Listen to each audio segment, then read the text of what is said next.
comment please. Ma'am, tunga ka na! Mar!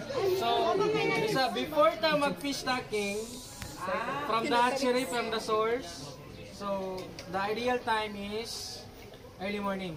Okay. So, 5 to 6 a.m. Okay? Ang water is, hindi pa siya hapon siya, 5 to 6 p.m. Okay. After ana, hindi ka dito sa source, acclimatize, dili sa buhian. Ibutang sa inyong facility nga naka-cellophane. 30 to 1 hour. Para ma-adapt ka, tawag ka na is acclimatization.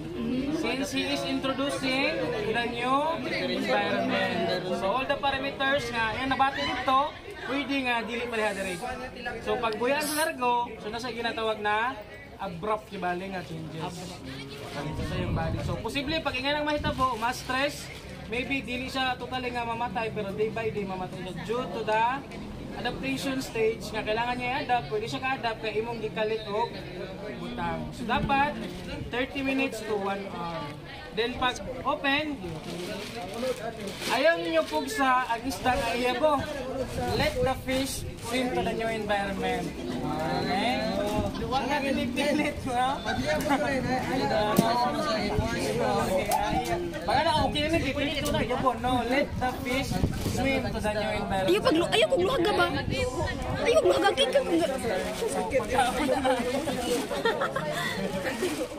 Okay? Pwede pa lang panay, hinay.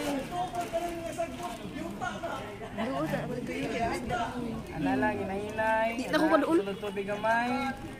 So, kani, summation lang siya. Pero in reality, dapat 1 to 1 hour. Kailangan natin mo siya pag ganahan sa kahit, hindi siya ganahan kayo pag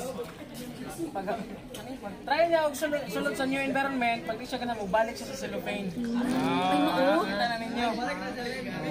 Yan, matilawan niya ba ang tubig? Acclimatization or acclimatize. Kumakalaw ka magbalik-balik. Naangayan nila sila. Di ba? Naginahinay sila. Wala gid siya. Kung iya mo yung iya mo largo, kunang matinga ka na every time. Hindi matana akong tubig. Sakto matana tabuan. Kurang anong because wala siya adapt sa di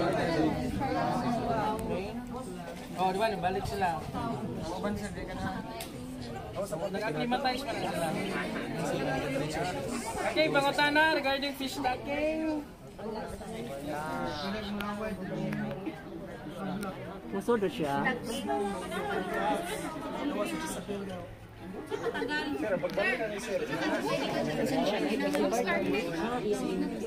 long as the same siya tanan. Kay Garo kaayo. Yes. Nagidiyuhin mo ang mga fish. Usually, naman ay oxygen, ma'am.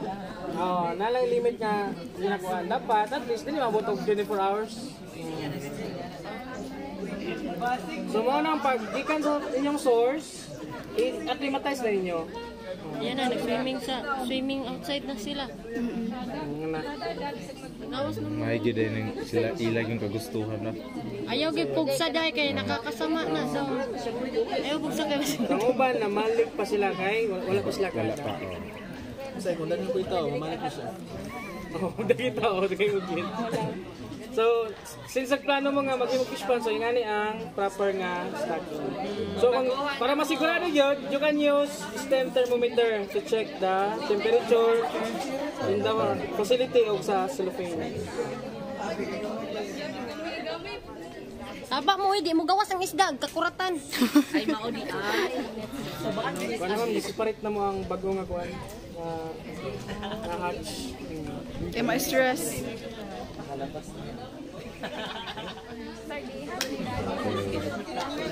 Na mo, balik ito isa. Ayaw ko pang gawas. Ugaw man ko diri. Hingit man dito. Tilapia. Ano tilapia dito? Ugaw diri. Hingit dito. Pangutan na!